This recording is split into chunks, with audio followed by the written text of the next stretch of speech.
All right. Welcome, everyone, to another iFund Cities webinar here with you in the month of August. Today, we've got a really special one. You might notice that I am sitting in the host chair. There's no Brian or Ryan, our fearless leaders. They're a little old, a little tired. Figured we'd give them a month off and introduce you guys to some other exceptional members of our team. We've got Harry Murray and Matthew Volk, who lead the iFund Cities underwriting team. So I think you guys are going to really get to learn a lot from them. We're going to talk about underwriting. I'll give you a brief update on sort of where the macroeconomic environment is. But a lot of insights in this one. Super excited. But guys, how we doing? How's the summer been? Harry, Good. just at the beach? Yeah, I was just down the shore for a whole week, so didn't get as much color as I'd hoped, but Irish tan? Yeah. capped it off with Looking good. Yeah. Uncle now, too? Uncle, first time. Wow. So that's nice. Big deal. How about you, Matt? Great. I'm starting my summer off with my honeymoon. My beautiful wife went to Ireland. Nice. July wasn't the greatest month. Didn't have AC for about 3 weeks there, so I think I was our hardest month last year and this year. So that was fun, but we got through it.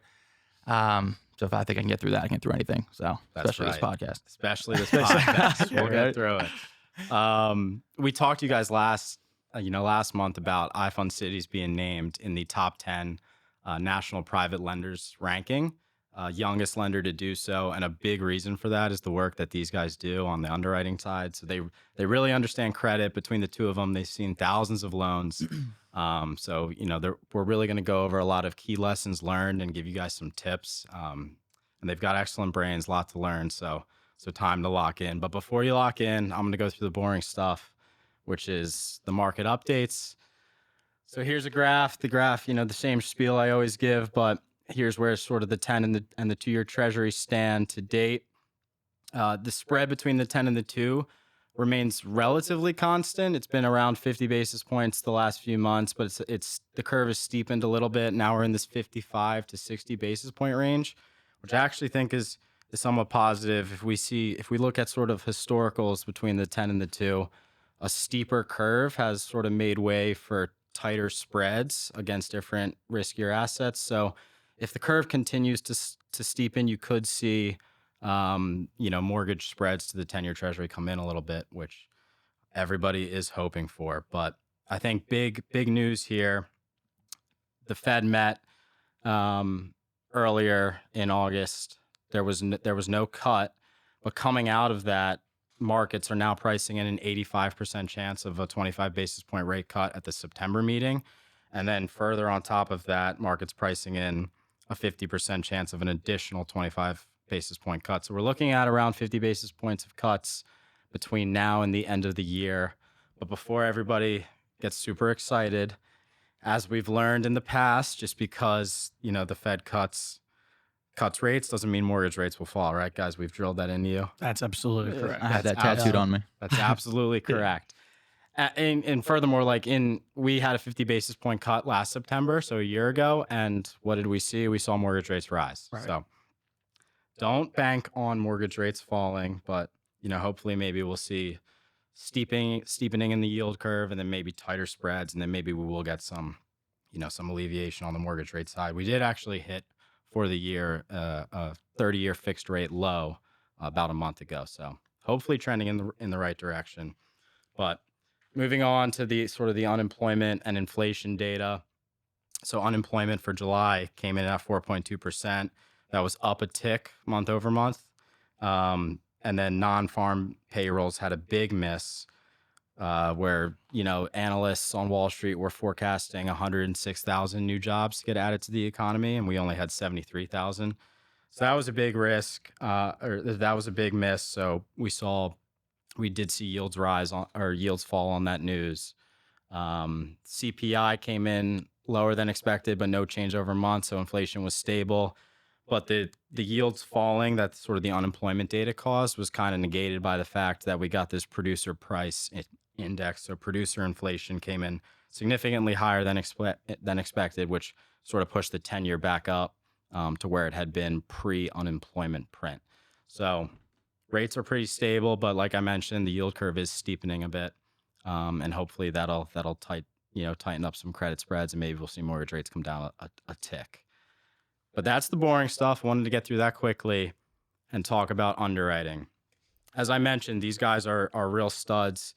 You know, they've been with iFund Cities for a while now. They've seen thousands of loans, and much of the success of iFund Cities is really attributable to them and the work they've done, understanding credit, managing credit. So we're going to learn a lot from them today, and I think you'll notice a common theme, talking about exit strategy, and we'll touch on that a little bit later and sort of wrap at the end. But notice this theme of exit strategy that we keep coming back to. It's super crucial to underwrite. But let's dive in. Let's get into the weeds. So Harry, I'm going to start with you.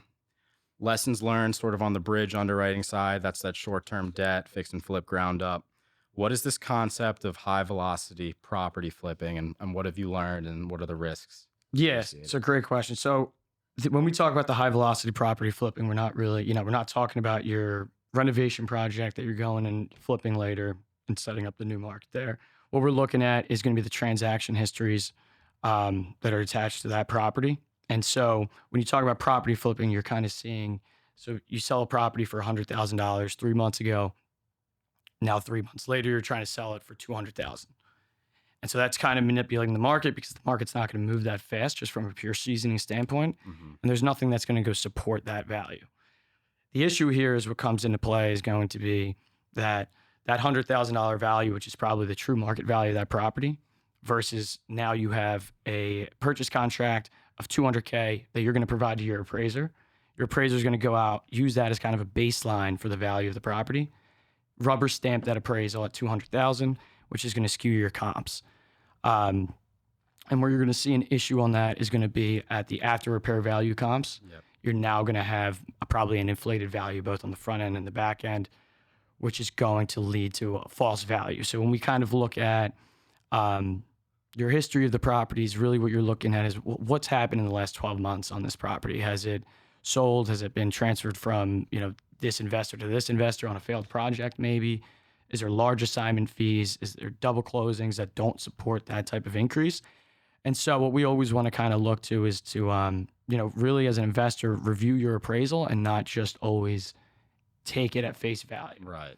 And some key things to look at are going to be your public records. So go to Zillow, your Redfins, your Realtor. You have all these, public records free of charge that have all these data points and show you transaction histories that you guys could take a look at. It's incredibly important to know when the last sale was on that. Yeah. So I think like this is super important. Like if I'm buying a property for $200,000, I got a contract for 200. I'm going to put 50K into it. I get an appraiser to say that it's going to be worth 400. But if I didn't do the due diligence and see like 6 months before I'm buying it, it was actually traded for 100K and there was no value added.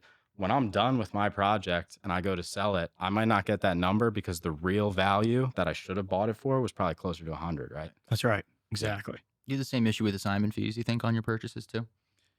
Like if there's a huge markup on the Yeah, assignment for fee? sure. I mean, it depends on kind of how that's, what that transaction looks like, whether, if it's coming from maybe, unfortunately, an estate, maybe that makes a little bit more sense. But yeah, you have to look at the key thing we'll always go back on is you're going to have to look at the appraisals and what's actually supporting that sale. And are those comps similar? I mean, you'll see properties that if this property's ran down some for 70K and then you assign it for 120, but you're comping it to, a property that isn't ran down, for example, like doesn't need any rehab, then that's not going to support that value. And the reason why you might see that as your value or using that as your comps on the appraisal is because a lot of times your appraiser's hunting for that purchase price, Yeah. for that purchase contract value, if that makes sense. So it's like, be wary of your appraisal. Absolutely. Like, don't, I think sometimes investors get tunnel vision when they see that ARV, see what they, what they're going to be able to sell it for. But,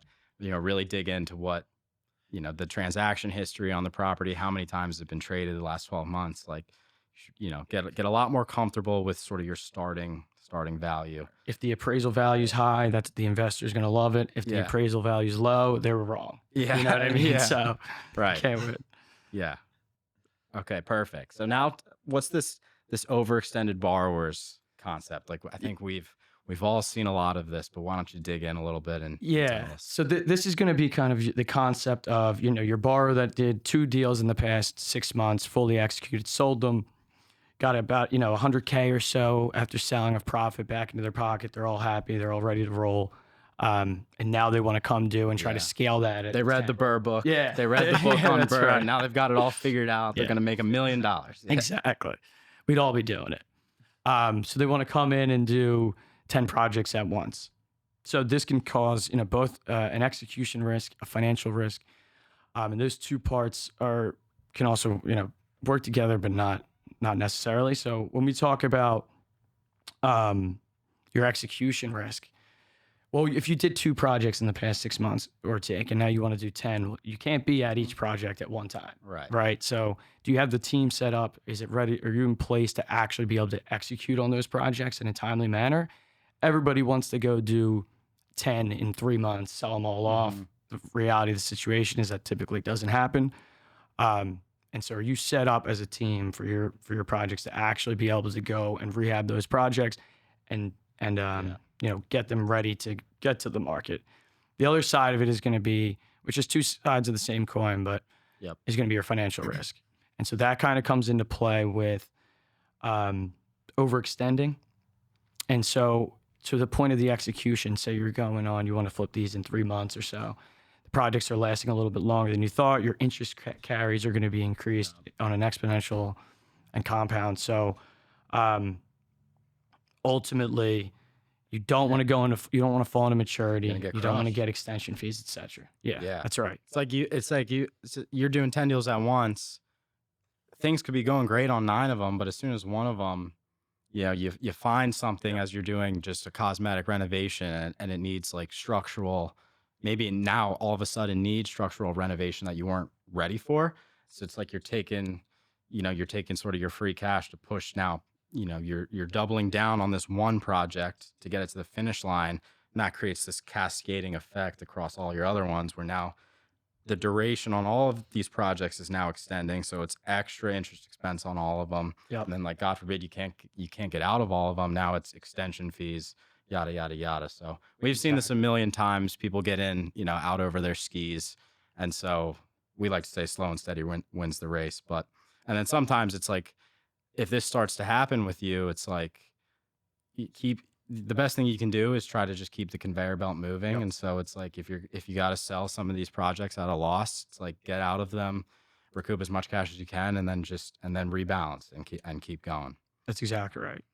But it kind of feeds into this idea it's of all exit about strategy, right? kind of recapitalizing when you have the opportunities, and continue, keep going. So when we talk about the exit strategies, it's having a strong exit, knowing exactly kind of how you're going to get out of them.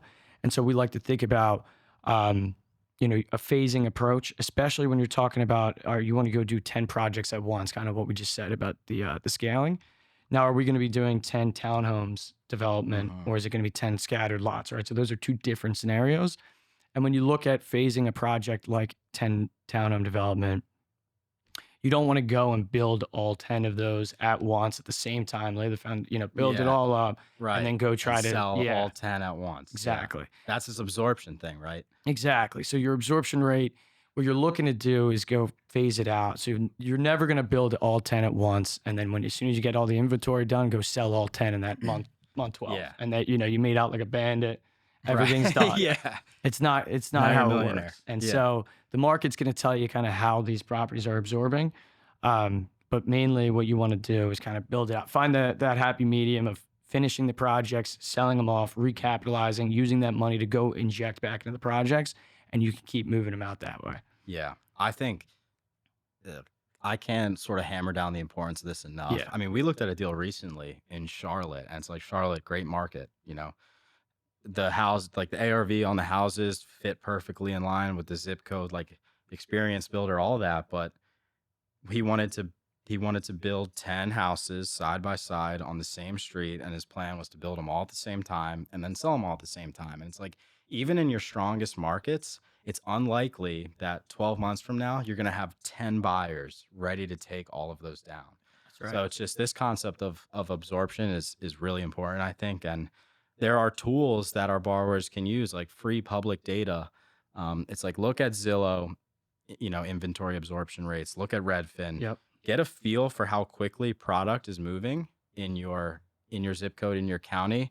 And so you can get sort of smarter around your plan, whether it's building the first 5, selling those, the second 5, selling those, or maybe going one at a time. Like, it's market dependent, and we're always happy to give our 2 cents on it. But this idea of absorption, I think, is really important. Yeah. And just to kind of piggyback off where you were going with the comps on Zillow, Yeah. you kind of want to hammer in on that 3-mile radius or so Yeah. around the project. Main reasons, you want to kind of keep that subject, keep it in line with where the market's at for that property. And so we'll see sometimes you have an appraisal that's 10 miles away. Well, that same product might not be moving as quickly as what's in that 3-mile radius. So we like to keep it there, but just want to touch on that. Some appraisers want to do a good job, right? Yeah, in exactly. in the eyes of the Of the borrower, the investor, guy who's yeah. paying for the appraisal, but that doesn't mean that it's a good appraisal. So Correct. yeah, definitely keep an eye, like doing your own sort of appraiser analysis, looking at your own comps, making sure there's Pro formas, financial models, those Yep. types of things are super important, especially when you guys are coming to get financing. Something we're going to be looking at as the borrower actually did their homework as Yeah. well as us doing our homework. So Exactly. helps a lot. Then there's this idea of maximum leverage that everybody wants, but Yep. it can present some exit risk. So we have an example to illustrate that. Yeah. So basically, we have an example to go through this. So Jack comes to me with a deal here. He's got I'm a ready to roll. Yeah, he's ready to I've go. got 2 under my belt and I'm ready to roll. Yeah. Yeah. And so he comes in. He's got a purchase price of $200,000, a renovation budget of $130,000, total cost for $330,000. He gets an appraisal in hand with an after repair value of $400,000. And so all Jack cares about is maximum leverage. Give me Naturally, max leverage. that's it. Less money out of my pocket. Yeah. So Nothing can go wrong. Yeah. and so he comes in. We're going to go ahead and give him a 90 loan to cost, maximum leverage here. Love it. And this is what the loan will look like. Got an initial loan to go towards the acquisition of 167, full holdback for the budget, total loan of 297.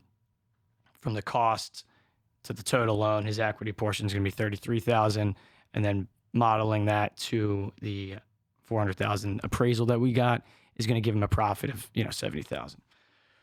Jack finishes the project. He's all ready to go. He's all excited to get this to market. And he lists it at 400,000. He can't seem to get any traction on that 400,000. Now that could be for a multitude of different reasons. And it's kind of what we were just talking about. So maybe, there was a flip that it transferred. The property really wasn't worth 400,000. It's a faulty appraisal. The value wasn't there for it from the beginning.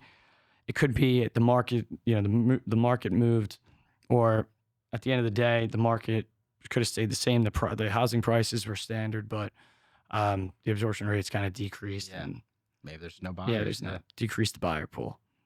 But essentially what's going to happen is he's going to take a pricing cut.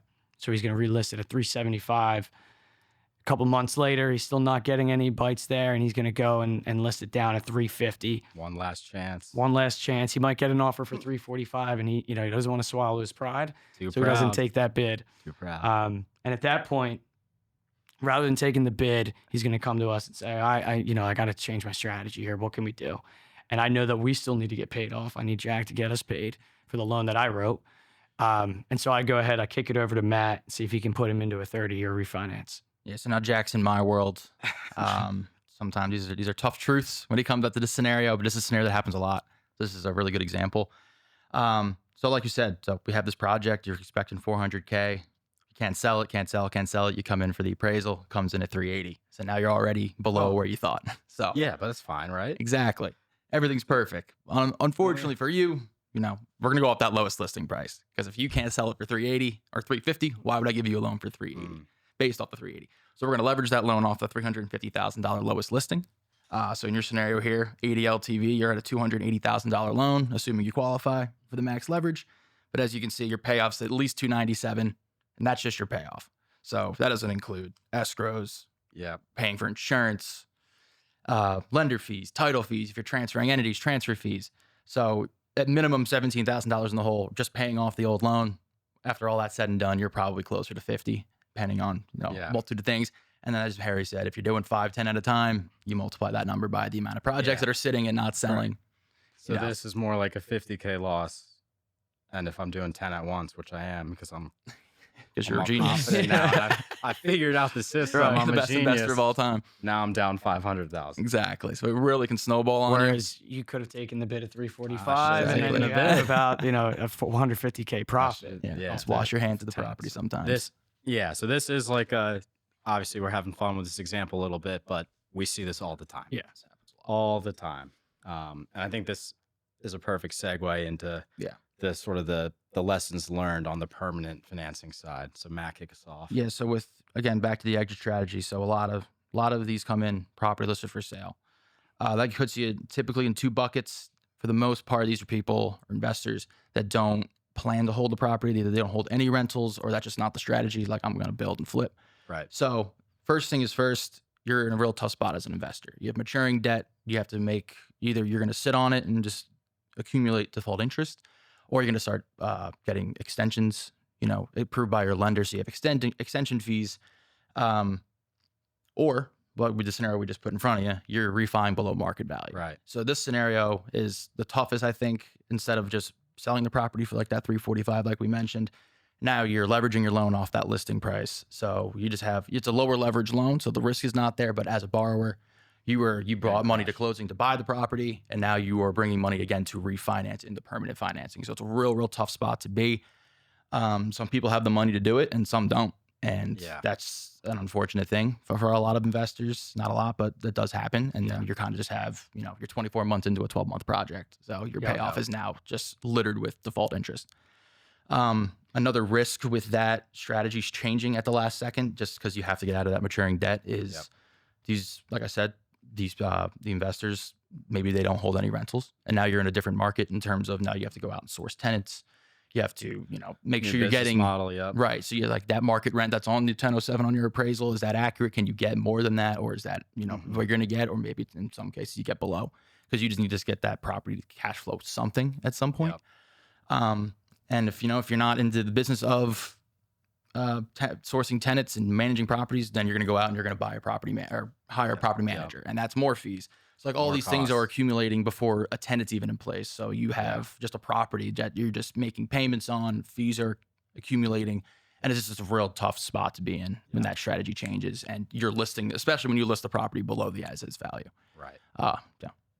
That changing strategy thing is, we've massive. seen a lot. We've seen it hit a lot of people hard. Yep. And that's why the advice is bite the bullet, recoup as much cash as you can, even if you're selling below where you want it to be, and just keep that conveyor belt moving, right? Yeah, because I think a lot of lenders would then be like, well, until you pay this one off, why would I give you more money? Correct. Yeah, exactly. It really is. Yeah, sometimes you just got to bite it, like you said. So, But what about so that's the changing the strategy piece. What about for the guy that his strategy has already been build to rent or fix and hold? So he's already demonstrated himself as a property manager, maybe. But what are the sort of considerations and risks in that strategy? So the biggest one I see is that first bullet point is, especially on heavy renovations, like full guts for the most part, and obviously new construction, is that initial tax assessment is going to be super low. Yep. So a lot of times you buy a vacant plot of land, you come in for the DSCR loan a year later,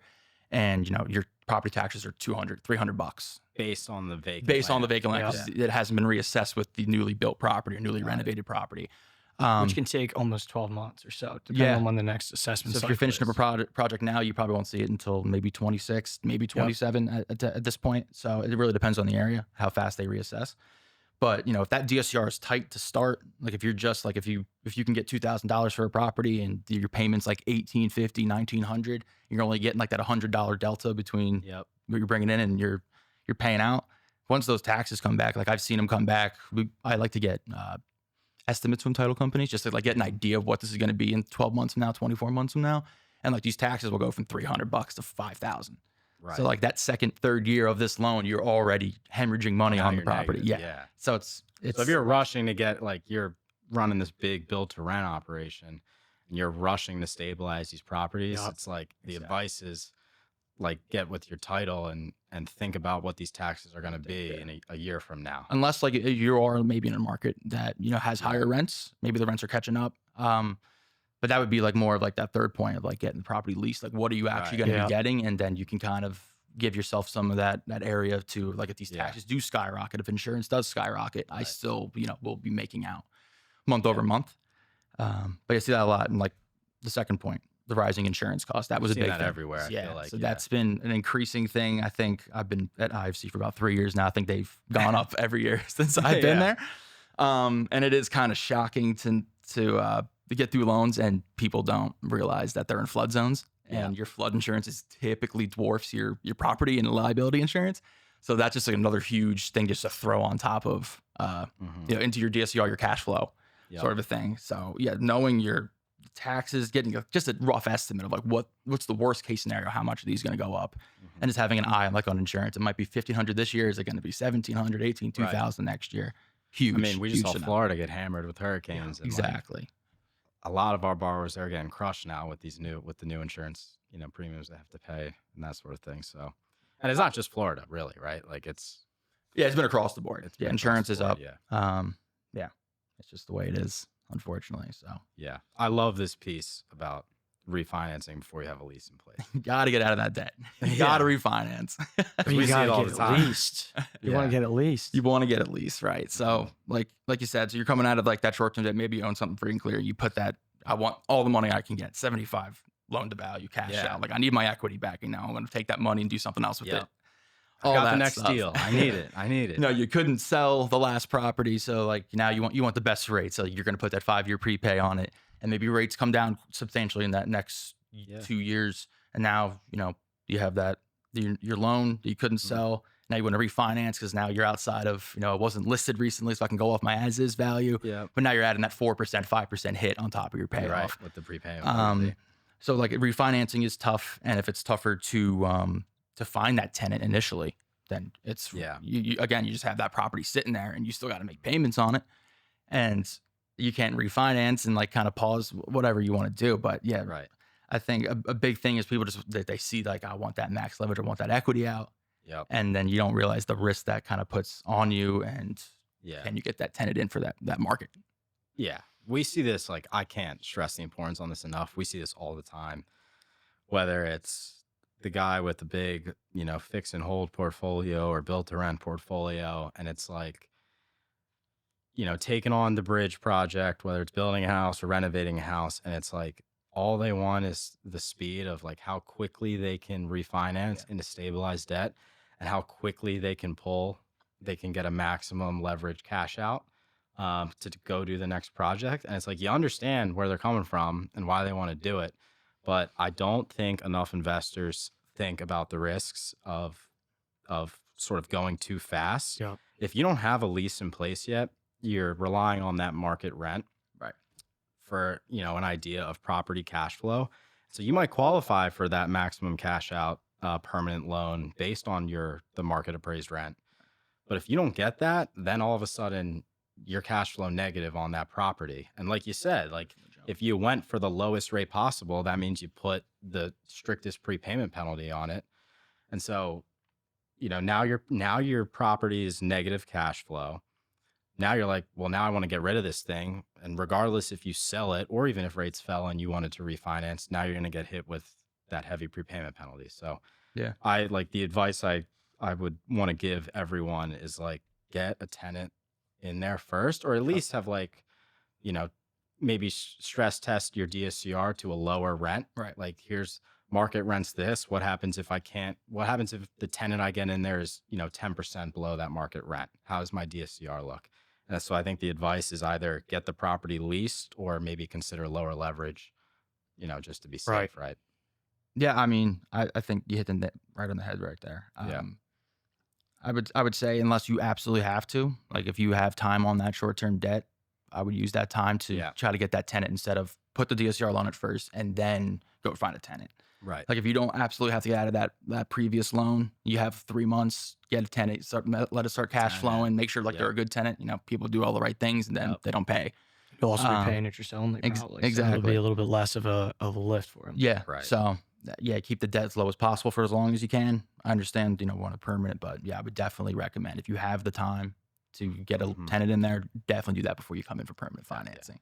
As you're calculating DSCR, especially on build to rent, it's like, don't use the market rent and your vacant land tax number. Yeah, it's a tough spot to be. You're 'Cause being you a might- rude you awakening. might have in a 12 rude months. awakening. Yeah. Especially in like build to rent developments, right? So Yeah. you're building, maybe you're the developer and you're doing the whole development. It's like, how do you really gauge kind of that market rent for those properties at that time? So it's a little bit more difficult. So you Right, 'cause it's definitely want to, new. yeah, right, It's exactly. totally new. Yeah. And the most relevant development might be 4 miles down the road. And so it all kind of circles together, kind of works in unison, but you definitely want to stress test it and make sure you know where those are going to come in. Yep.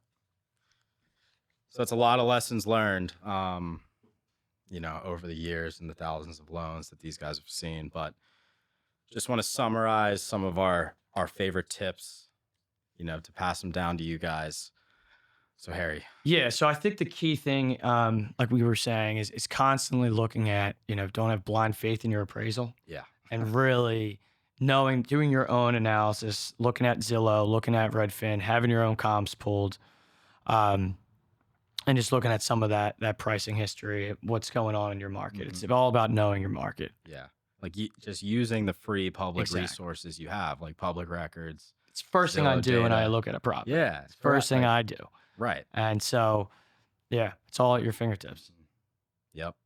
Slow and steady wins the race. Like the overextended borrower, it's tough to ramp up that quickly. And, more often than not, you're not going to have the people, processes, all that in place to be able to manage 10 properties when you've only got a couple deals under your belt. And so it's like steady, gradual growth, I think, will typically bring people more success than jumping the gun. Yeah. Yep.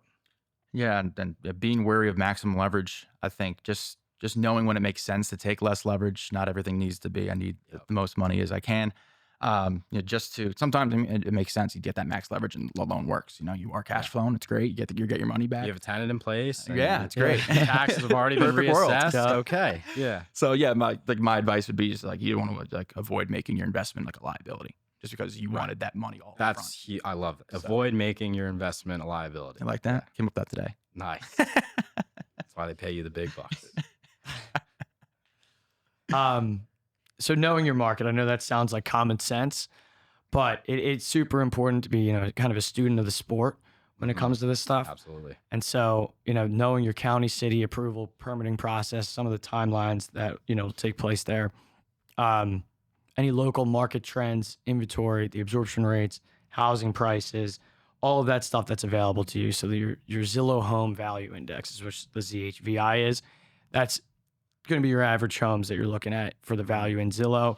Again, all this data is right there. Yep. Zillow heat index, how hot's the market at that point? Yep. Your ZORI, it's going to be perfect for the rent income. Yep. So it's going to be your average rent income for that area, which a lot of people definitely aren't looking at. They don't look at. And so you might have the DSCR like we've talked about countless times, but you have the market rent schedule in there. Maybe look at what the Zillow's got. Yeah. Like maybe that's a good idea. Maybe it's a better indicator. Yeah. Exactly. And so those are good little pieces to keep it. And again, the 3 mile radius, just try to keep it as close as possible. So, it doesn't do you any justice to get a bad appraisal. Right. And then fall into Jack's scenario where he can't get out of his property. So, Yep. It's these appraisals, if you as a borrower and investor are paying for them, they, want to do right by you, which can sometimes mean looking 5 miles, 6 miles, 7 miles for a comp that fits the deal better, or exactly. looking for a higher market rent. And so it's just, do your own research. Yeah. It's really important. And then Matt, how about this knowing your credit score? We haven't touched on this much, but I think this is really important. Gotta love your credit score. Everyone wants their credit pulled, right? Yeah. So yeah, I mean, DSCR huge. FICO is probably like your number one thing in terms of determining your leverage and what type of loan you can get. We want to manage that utilization. So don't be maxing out credit cards and pulling down on lines of credit right before you pull your credit, because that is going to negatively impact your score. And then unfortunately, that's going to be your score. Like cycling debt. So someone with like low cash reserves and you have these high utilization on your credit report, I mean, that's just a high risk. That might just be an internal lender just being like, we're not going to max out because clearly like your spending is crazy. I can see in your credit report. Yeah. you're showing me bank statement with a couple thousand in it. So like if you can't have a cash flowing property or someone's not paying, you don't have enough money to pay us back like that monthly payment. So you're basically telling me that if you want to go buy a turnkey rental in 30 days, that you shouldn't go max out your lines of credit on the 3 renovation projects you have ongoing. So would you're at not 100%. advise that, Harry. No. That's kind of the Don't do it. Are you takeaway. actually thinking about doing that? No. All right.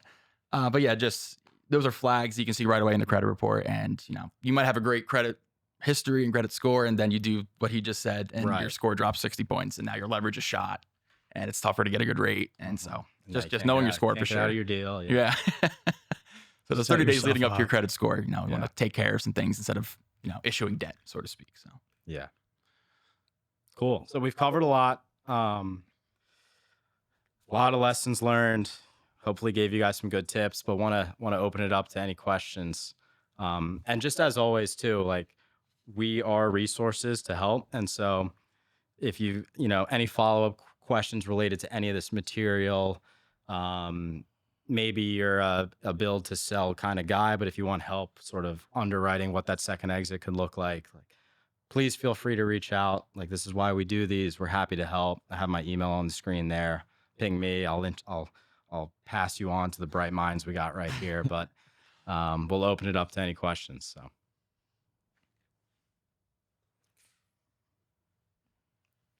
Tina, I can't see him. I can see him. I can't read him. I can't read anything. Bear with us. I can read it to you if you want. Yeah, Matt, you got it? I definitely don't have the eyesight. What's the number one flag or red? That makes a deal harder to approve. This is, I think there's a bunch of things. Yeah. But I'll let you guys. I mean, I firmly look at that transaction history stuff. I do think is incredibly important for like an initial approval. And that's probably missed a the most lot. frequently from the borrower's perspective. Yeah, right. Like we talk about the exit strategies and having kind of that, those are harder to kind of predict, I would say, because there's a lot of moving variables. But when you're looking at, a tangible fact that the property sold for 100,000 and now it's, 3 months ago, now it's selling for 250, like that's going to be a hard pass That's a for red us. flag. Yeah, so that's a red flag. What about you, Matt, on the DSVR side? Yeah, I would say like seeing like a repeated history of like on your a borrower's like background check. So like a repeat of like a lot of like tax liens, federal tax liens, civil judgments a little bit, but mainly tax. Like if you have like a real like every couple of years you seem to be popping up with the IRS is like, where's our money? Those are tough to get approved. Red flag, That's a big red flag. Relevant things on the credit reports like a mortgage, lines of credit. Are you making those on time payments? Yep. Cool. Yeah, I would say that's probably the biggest thing to get around. All right. Next question. How can I learn more about absorption rate in my area? Well, there's quite a few public data sets that you can look at. So like if you go to like Zillow has a whole and Redfin and realtor.com. So those 3 main sources, Zillow, Redfin, realtor.com, they have data branches on their website where you can go and you can look at a county or a zip code and you can pull data on inventory turnover for that zip code or county. And that's like what we're using as lenders. Right. Like when we build our internal housing models, like our internal market models, we're just taking the free data. And so it's available to you guys as well. And if you have any questions or need specific links. Yeah, like, and I think it's important also, like I know we use that buzzword a lot, like the absorption rates, but to your point, when you're looking at Zillow, there's other there's other easier things to kind of look at. What's the median list price in the area? Right. That's what are some of that's those? huge. Like you're talking data about points. like you're trying to build a $2 million house in a zip code where the average home value per Zillow is $200K. Like that product is not going to move the same way that the production product will. Exactly. And that's going to kind of, it's not the same, it's not the same as the absorption rate, but that's kind of what we're talking about to that extent. So yeah. Next question. What is each team member's favorite type of project to underwrite? Anything that closes. Anything that closes. Yeah, right. I mean, I prefer like the townhome deals, like that Yeah. type of stuff. It just kind of gets your brain working. Interesting. Yeah, Scratches a little that bit. underwriting itch. Yeah, it's right. Yeah. It's a lot better than just a bridge acquisition maybe. But Yeah. I like seeing 780 FICO, yeah, a million that's the better liquid, answer. 30 deals under the belt. Yep. Yeah. What about you, Matt? Um, No r- liens. Yeah, no that would be judgment? great. Anything that's really fully leased, and I really, really love Leased. when I can tie a rent receipt to a lease. I Yeah. know you're collecting this money. I can tell you who's paying who. Yep. It's all making sense. There's no like, well, your lease says this, but you're only collecting this. Like, what's going on there? Just Right. when everything lines up on a leased property, it's really, it's just great. Those are like the non-stress loans I can do all day. How can I invest with Jack? How can I invest with Jack? This is my question. Yeah, I don't know. I'm cheap. It's just I only charge 20% asset under management fee, and I take no responsibility for any losses in the portfolio. Next question. Do you guys do land banking? What is the largest, most complicated deal that you have underwrote? This, I think maybe save for a later date a little bit. It's a space we've looked at, but I can't speak to it yet. As far as most complicated deal that you have underwrote, We have a ton. Greenville probably. is a big one. It's probably You want to give the synopsis on that one? yeah, it's like a 20 townhome deal. Yeah. Some horizontal, large vertical component. It's probably close to 25 million. I think that loan was. And so yeah, it's moving, it's selling. So I'd say we're getting bigger though. We're getting Yeah, bigger and more that's the answer. complex. Yeah. So it's exciting. All right, but that wraps it up. So, want to thank you all for joining. We had the wonderful debut of Matt and Harry here. They crushed it. But again, yeah, thanks for joining. We'll see you again in September. And until then, everyone have a good Labor Day weekend. And excited to see you all again next month. So thank you.